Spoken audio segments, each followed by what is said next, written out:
Bien, vamos a avanzar. Voy a terminar la lectura en Gálatas para cuadrar aquí bien la historia. Gálatas entonces dice que 1:17 no subía a Jerusalén a los que eran apóstoles, sino que fue a Damasco. Y luego dice versículo 18, pasados 3 años subí a Jerusalén para ver a Pedro y permanecí con él 15 días. Pero no vi a ninguno otro de los apóstoles, sino a Jacobo, el hermano del Señor. Y dice, aquí vamos a ver acerca de estos 15 días. Entonces, Pablo viaja a Jerusalén, ya estamos aquí en Jerusalén, y pasa ahí Pablo 15 días. ¿Sí? ¿Qué pasó? ¿Se está ahogando?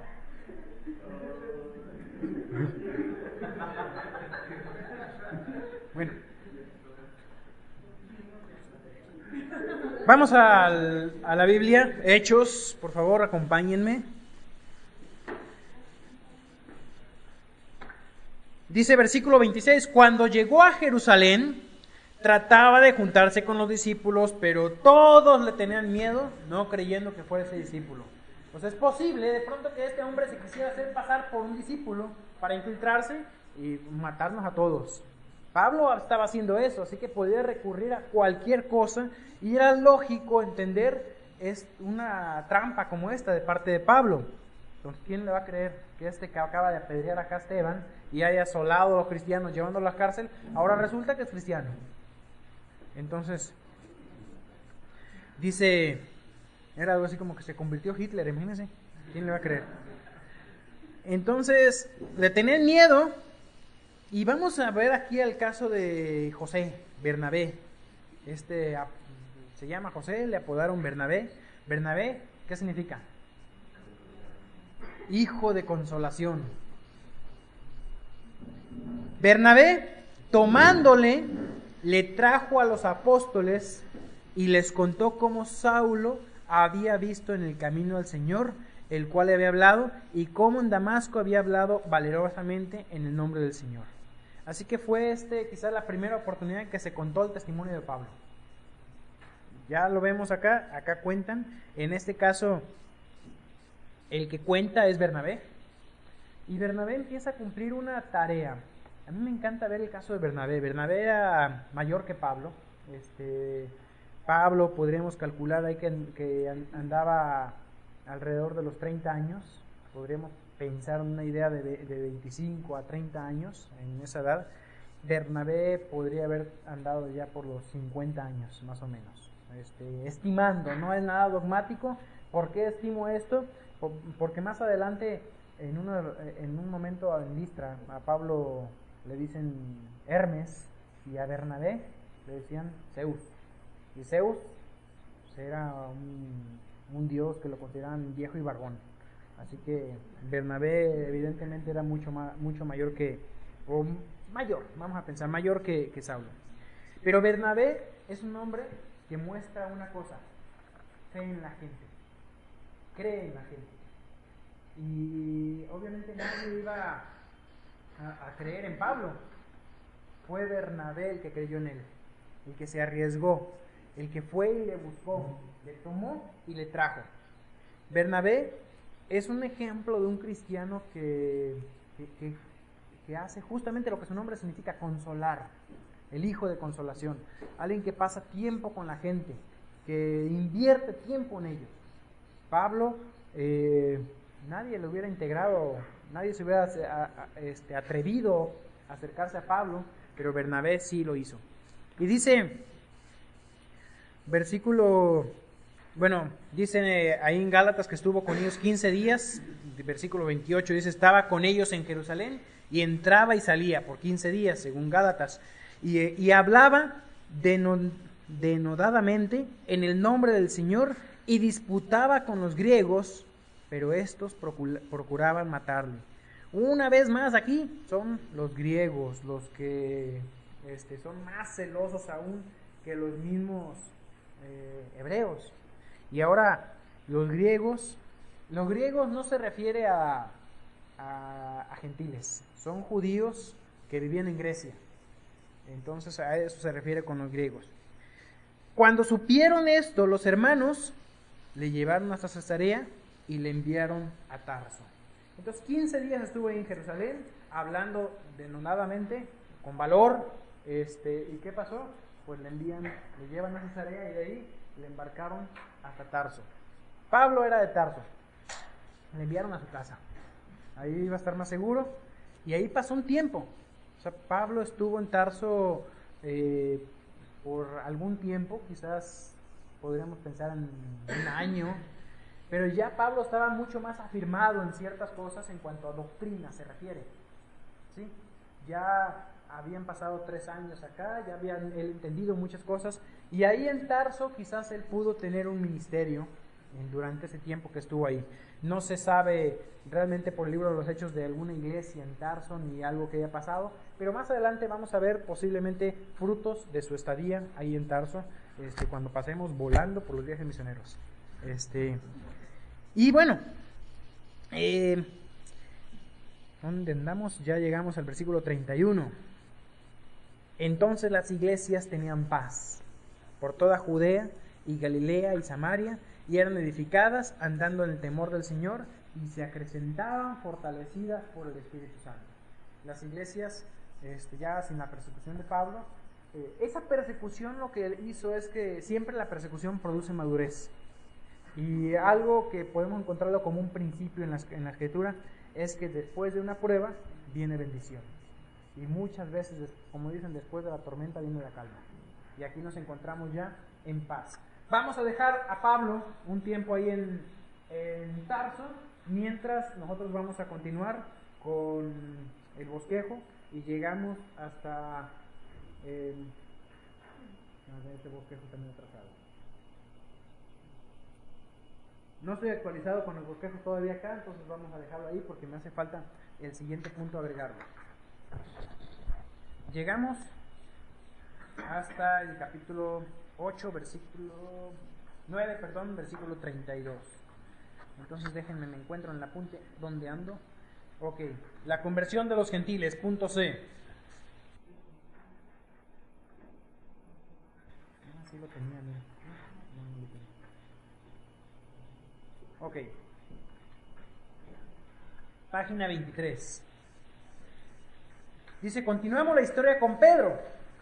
Así como a Pablo, ahorita lo dejamos en pausa, a Pedro en 8.25 lo habíamos dejado ahí. Vamos a regresar un poquito al versículo 8.25 y dice,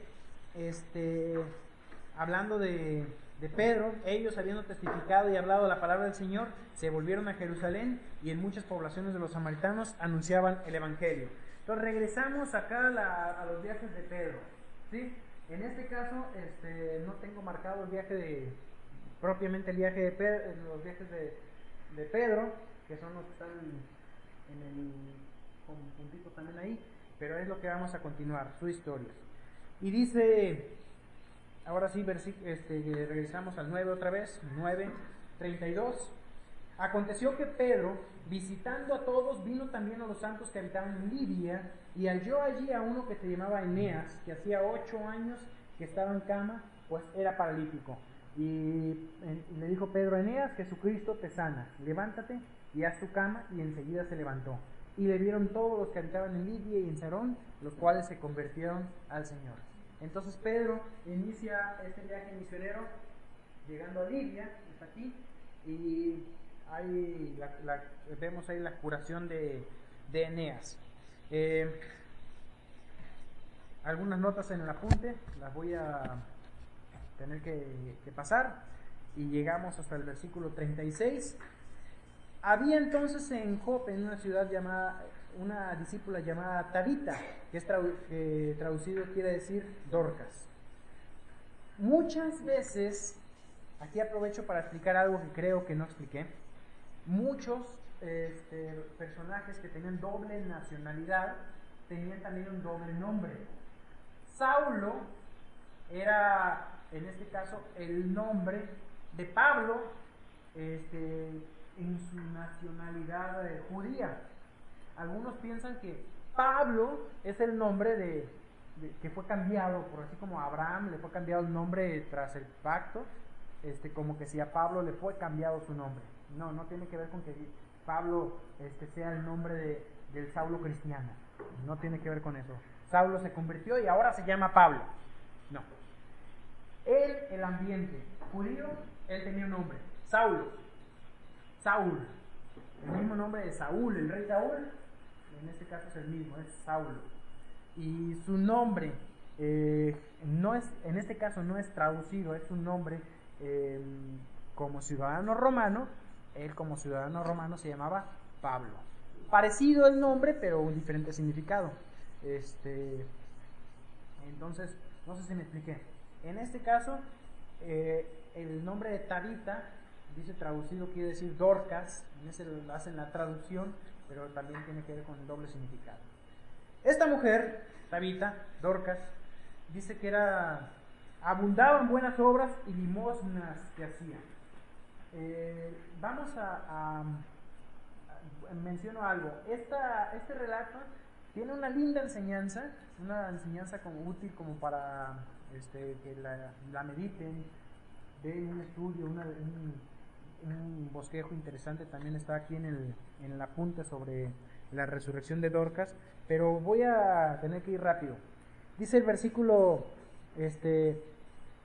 37, esta mujer, Dorcas, era una mujer conocida por sus buenas obras. Aconteció que enfermó y murió, y bueno, dice versículo 38, como Lidia estaba cerca de Jope, los discípulos, oyendo que Pedro estaba ahí, le enviaron hombres a rogarle, no tardes en venir a nosotros. Levantándose entonces Pedro, versículo 39, fue con ellos, y cuando llegó le llevaron a la sala, donde le rodearon todas las viudas, llorando y mostrando las túnicas y vestidos que Dorcas hacía cuando estaba con ellas. Entonces, sacando a todos, Pedro se puso de rodillas y oró, y volviéndose al cuerpo le dijo: Tabita, levántate. Y ella abrió los ojos, al ver a Pedro se incorporó. Entonces aquí vemos a esta mujer, Tabita, a Dorcas, que es resucitada. Fíjate que no, en ambos casos, no es un don. No fue el don de sanidades el que se aplica en la resurrección, porque no vino Pedro y le impone las manos a Dorcas y resucita. ¿Qué fue lo que sucedió? Oró. Entonces nunca vemos que en el don de sanidades, si bien era a través del poder de Dios, nunca vemos el don de sanidades realizándose a través de mucha oración o ayuno, como hoy muchos lo pretenden hacer. Entonces no fue propiamente un don. Algunas notas interesantes ahí que podrían ver, por ejemplo, me gusta la nota del versículo 40. Yo luego les decía a mis compañeros del instituto de la hora ¿no les pasa que cada cabaña tiene uno que se levanta al final? ¿Y que hay que patearlo para que se levante?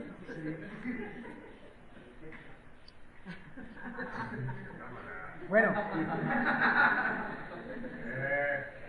¿qué? Le dice Pedro a Dorcas.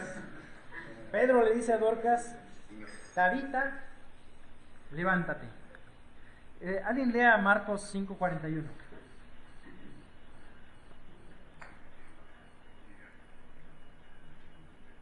Así que alguno le puede decir, cuando no se levanta, le dicen Tabita, pero no Tabita, Talita Cumi. Tabita Cumi. Y tomando la mano de la niña le dijo: Talita Cumi, que traducido es: niña, a ti te digo, levántate. Ahí está, una buena frase para resucitar muertos. Tabita Cumi.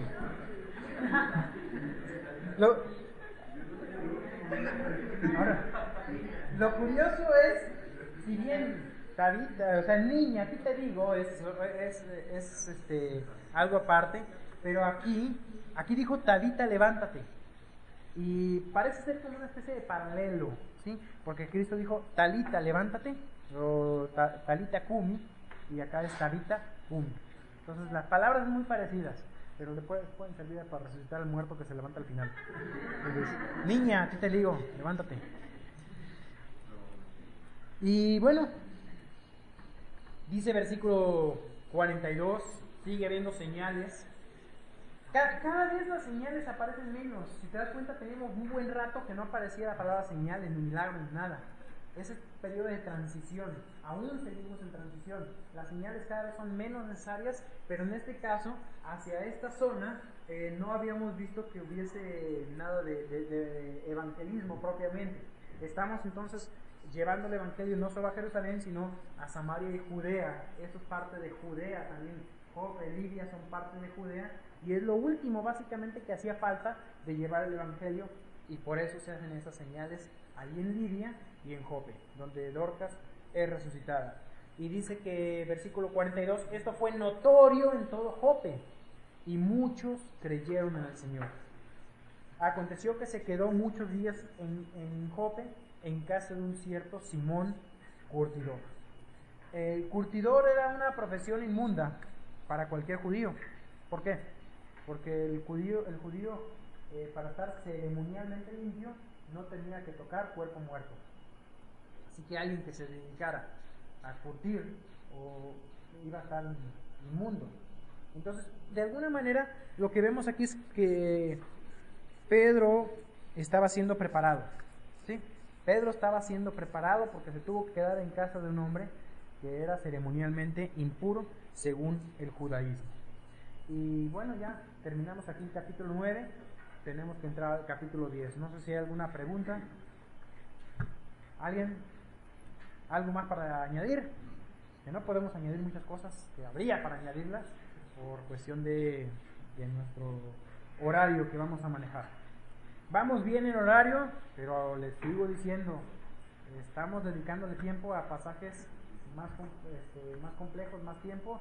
A los pasajes más históricos vamos a tener que avanzar rápido. Cuando nos encontramos con historia, yo espero que sus lecturas sean suficientes. Así que entiendes lo que lees, si no, haz una lectura adicional. Muy bien, llegamos al capítulo 10. Déjenme preparo acá también mi apunte. Capítulo 10, la preparación por el Espíritu Santo. Ya no les pido yo que lean porque tengo que ir leyendo más rápido. Dice, encontramos el caso de Cornelio.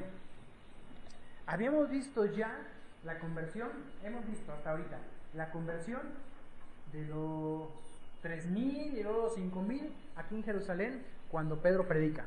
Así que de alguna manera Pedro tiene el privilegio de usar las llaves del reino de los cielos para abrir la puerta. ¿A quién? A los judíos, a gente que practicaba el judaísmo en Jerusalén. Posteriormente vimos que ahí en Samaria Felipe se avienta a predicarle a los samaritanos, y viene también Pedro y le predica el evangelio a los samaritanos que eran mitad judíos, mitad gentiles. Así que abrió la puerta a aquellos que eran más o menos judíos. Y ya con eso mismo, con esa puerta abierta, Felipe le predica aquí a un extranjero convertido al judaísmo. Entonces ya vamos viendo cómo hay conversión de diferentes grupos: judíos, samaritanos, prosélitos. Pero en este caso en particular, Cornelio no era un prosélito. Se dice que era temeroso de Dios, pero era un gentil, absolutamente un gentil, no era un prosélito. Había en Cesarea un hombre llamado Cornelio, centurión, de la compañía llamada italiana, piadoso y temeroso de Dios, con toda su casa, que hacía muchas limosnas al pueblo y oraba a Dios siempre. Esas eran sus características, mas no se menciona que haya sido propiamente un prosélito. Vio claramente en una visión como la hora novena. La hora novena es la hora de la oración, es en la hora que ellos dedicaban ese tiempo. Dice, un ángel de Dios entraba donde él estaba y le decía, Cornelio. Él, mirándole fijamente y atemorizado, dijo, ¿qué es, Señor? Le dijo, tus oraciones y tus limosnas han subido a la memoria delante de Dios. Sabemos esto, Dios no es injusto para olvidar la obra de la fe y el trabajo de vuestro amor. Aún, sabemos que la salvación no es por obras, pero ¿qué pasa con las buenas obras de un incrédulo? Uno podría decirle, ¿sabes qué? Bueno, no te vas a salvar por obras, a lo mejor te vas al infierno, pero sigue haciendo buenas obras porque Dios es justo. Dios toma en cuenta cada cosa. Nadie será castigado más de lo que merece ser castigado. Y en ese tiempo, bueno, en este caso, pues vemos aquí que Dios tuvo en cuenta eso y vino a la memoria de ese corazón de Cornelio. Fue también parte de lo que Dios envía, bueno, le habla, envía al ángel y más adelante a Pedro. Lo interesante también es que un ángel es enviado. ¿Por qué el ángel no predicó el evangelio? Eso no se les permite a los ángeles. Es una obra exclusiva de la iglesia. Un ángel fue, habló con Cornelio, pero le dice: envía pues ahora hombres a Jope y haz venir a Simón, el que tiene por sobrenombre Pedro. Trae a Pedro, él dice, te va a decir lo que hagas. E ido el ángel que hablaba con Cornelio, llamó a 2 de sus criados y a un devoto soldado de los que le asistían. Dios, cuando obra ¿dónde? En ambos extremos de la línea. Ahora mandó un ángel a Cornelio. No le predicó el evangelio a Cornelio. ¿Qué hizo? Sencillamente lo prepara. Y este hombre pues envía a los soldados. Versículo 9. Al día siguiente, mientras ellos iban por el camino, se acercaban a la ciudad. Pedro subió a la azotea para orar cerca de la hora sexta. Y en este caso estamos hablando como mediodía. Dios prepara el corazón, tanto del que lleva el mensaje como el que lo va a recibir. Y Pedro, voy a tener que leer aquí toda esta sección para entender. Pedro dice que tuvo gran hambre y quiso comer. Esto de gran hambre es como que de pronto le agarró un hambre que le llevó a un éxtasis, dice el versículo 10. Y vio el cielo abierto y que descendía del cielo algo semejante a un gran lienzo que atado de las 4 puntas era bajado en la tierra. Imagínate una sábana grandotota ahí, pero enorme, que tenía adentro todo tipo de cuadrúpedos, dice, llaves del cielo. Versículo 13, y vino una voz que le dijo: levántate, Pedro, mata y come. Entonces Pedro dijo: Señor, no. Una contradicción, ¿no? Parece ser, porque no le puede decir a Dios: Señor, y luego decirle no. Entonces, si le llama Señor, es someterte completamente a Él. Pero a Pedro le pesaba más su prejuicio, sus hábitos, su tradición, su nación, que lo que Dios le iba a enseñar. Volvió la voz a él la segunda vez: lo que Dios limpió, no lo llames tú común. Y dice que esto se hizo 3 veces y aquel lienzo volvió a ser recogido en el cielo. Mientras Pedro estaba perplejo dentro de sí sobre lo que significaría la visión que había visto, he aquí los hombres que habían sido enviados por Cornelio, los cuales preguntaron por la casa de Simón y llegaron a la puerta. Mira, aquí el Espíritu Santo va a estar preparando a Pedro. Dios le va a mostrar algo a Pedro que, como les decía yo, si a Pedro le costó, a los judíos en general les iba a costar mucho, y fue algo con lo cual se luchó. Gálatas cuenta de estas luchas de muchos convertidos al cristianismo, judíos sinceros, que decían: no, tienen que guardar los ritos del judaísmo. Este problema lo vemos también en Hechos más adelante. Y bueno, preguntan por Pedro. Llegamos al versículo 19. Y mientras Pedro pensaba en la visión, le dijo el Espíritu: he aquí 3 hombres te buscan. Levántate, pues, y desciende, y no dudes en ir con ellos, porque yo los he enviado.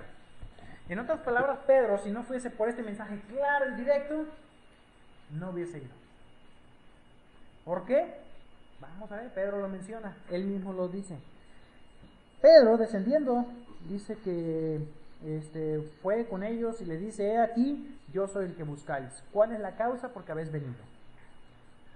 Ellos dijeron: Cornelio el centurión, varón justo y temeroso de Dios, que tiene buen testimonio en toda la nación de los judíos, ha recibido instrucciones de un santo ángel de hacerte venir a su casa para oír tus palabras. Una vez más la pregunta: ¿por qué no predicó el ángel? Alguien que lea por ahí primera Pedro 1:12.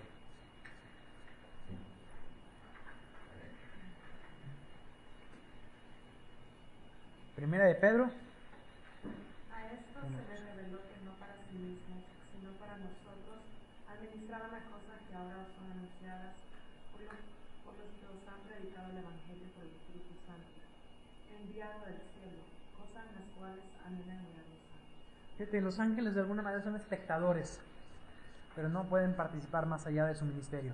Su ministerio sí tiene que ver con preparar corazones, tiene que ver con ser ministradores, tiene que ver con proteger a los cristianos, pero no tiene que ver con predicar el Evangelio. Pero después vemos a un ángel predicando el Evangelio. ¿Dónde? En Apocalipsis. Un ángel predicando el Evangelio eterno. Hasta entonces vemos un ángel predicando. Ya lo lean Apocalipsis, ahí lo van a encontrar.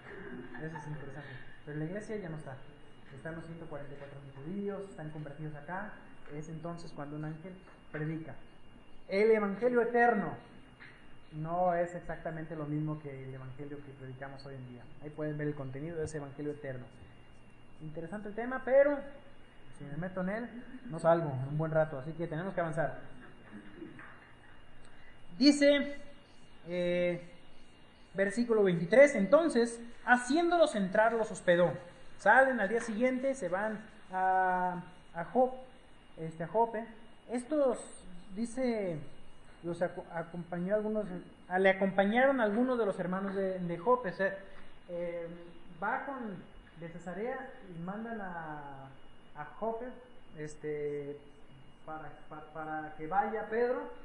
Y le acompañan algunos hermanos. En el capítulo 11, versículo 12, habla de que son 6. Entonces podemos hablar, nada más lo menciono ahí. 11, 12 dice, fueron también conmigo estos 6 hermanos y entramos en la casa de un varón. Entonces son 6. Agrego nada más ese dato. ¿Por qué fueron estos hombres? Porque era algo nuevo que iba a ocurrir y tenía que ver también testigos de la misma iglesia sobre la conversión de los primeros gentiles. Y dice...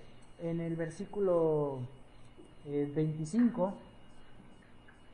24, al otro día entraron en Cesarea y Cornelio los estaba esperando, habiendo convocado a sus parientes y amigos más íntimos.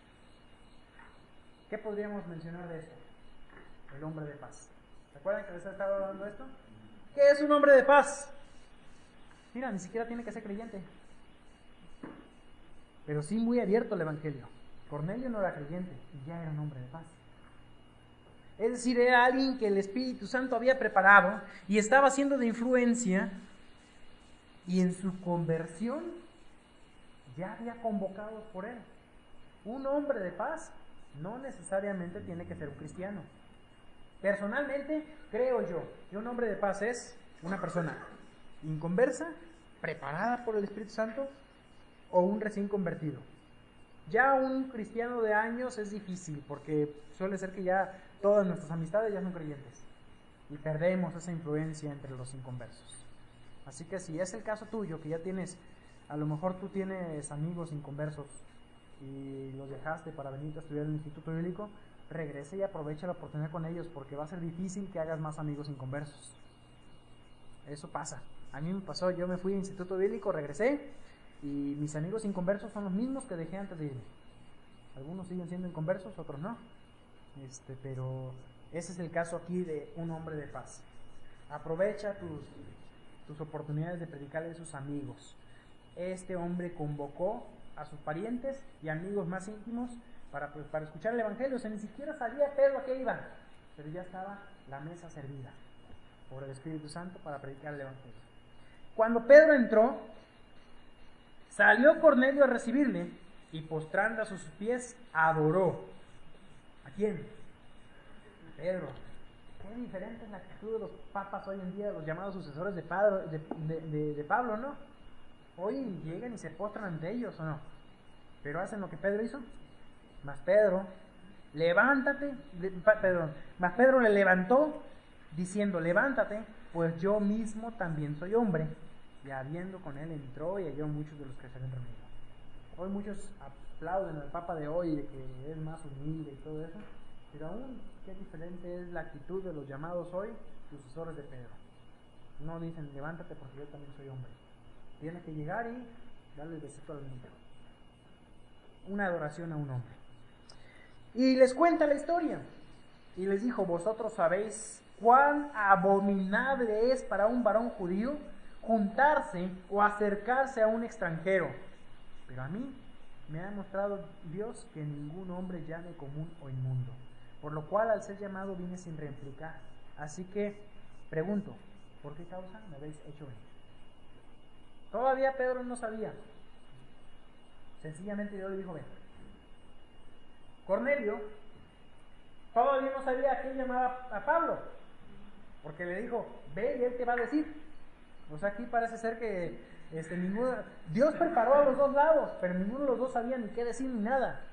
Hay veces que así nos pasa a nosotros, estamos enfrente de la oportunidad, pero es que no se me da la oportunidad. O sea, a lo mejor Dios te puso junto a una persona, Dios trajo a la persona, los preparó los dos, y tú, cobarde, ahí sentado diciendo, es que que me pregunten, ¿qué tengo que hacer para ser salvo? Le explico. Entonces, hay que ver que muchas veces Dios sirve la mesa, prepara todo, pero hay que tomar la iniciativa. Aquí están los dos. Y bueno, Cornelio entonces le dice, hace 4 días a esta hora yo estaba en ayunas y a la hora novena mientras yo en mi casa cuenta la historia del varón resplandeciente y dice, envía pues a Jope y a tenía Simón, el cual tiene el nombre Pedro, el cual está en casa de Simón, un curtidor. Dice, y cuando llegue, habla. Uno le pregunta, ¿qué hiciste aquí? El otro dice, pues tú puedes empezar a decir aquello. Está mejor. Bueno, así envié por ti. Y tú has hecho bienvenido. Ahora pues, todos nosotros estamos aquí en presencia de Dios para oír todo lo que Dios ha dado. Todos estamos aquí para oír todo lo que Dios ha mandado. Dos veces la palabra todo ese versículo hablan de una disposición bien de corazón. Quiero aprovechar aquí y hacer para también, digamos, versículo 34. A Pedro, Dios le mostró algo que es aberrante para el judío. Y tengamos cuidado también nosotros con estas aberraciones que hacen los humanos. Era aberrante para el judío. Dios puede hacer obras más de Israel. ¿Qué tiene un judío eso? No. Dios va a orar por Israel. Solo a Israel. A Israel, Israel, puro Israel. Pero cuando llega Pedro se demuestra, Dios puede obrar de otra manera. Lo que Dios lo dan en común. Ahora, este concepto del israelita siendo Dios que obra o a través de nosotros, a veces lo tenemos también nosotros. ¿Qué acaso no vamos a pensar que si Dios obra, Dios le obra? Dios utilizaría pentecostales para su obra, que ellos no obran, yo está mal. Ahora, yo creo que están equivocados, pero Dios puede usar. Nunca digas Dios obra solamente a través de lo que yo conozco. Yo recuerdo cuando yo mi historia de conversión tiene aspectos interesantes. Yo recibí a Cristo la primera vez que escuché el Evangelio. Antes de haber recibido a Cristo, yo ni siquiera había conocido a una sola persona que dijera que soy cristiano. Ya después que me convertí, y fue evidente para muchos que me convertí, no es que yo fuera desastroso, un cambio de vida, yo no pensé que tenía ganas de pecados antes. Yo era bien santito de converso, a lo mejor en toda mi vida de converso me habré tomado media cabeza. Sí, tranquilo, pero me convertí de alguna manera, yo quedé con nada de lo que Dios había hecho en mi vida. Y fue evidente para muchos. En 3 testamento, los últimos testamentos, a la hora de Jesús, y ya lo regreso, yo también me aparecen los hombres cristianos de secreto, me dicen, ¿por qué nunca me dijiste nada? Pero yo no había conocido a nadie que me dijera yo soy cristiano. Yo recibí a Cristo, me fui a estudiar el Instituto Bíblico al año de haber recibido a Cristo. Me acuerdo que mi hermana, que fue la primera convertida en mi familia, ella fue a pueblo donde yo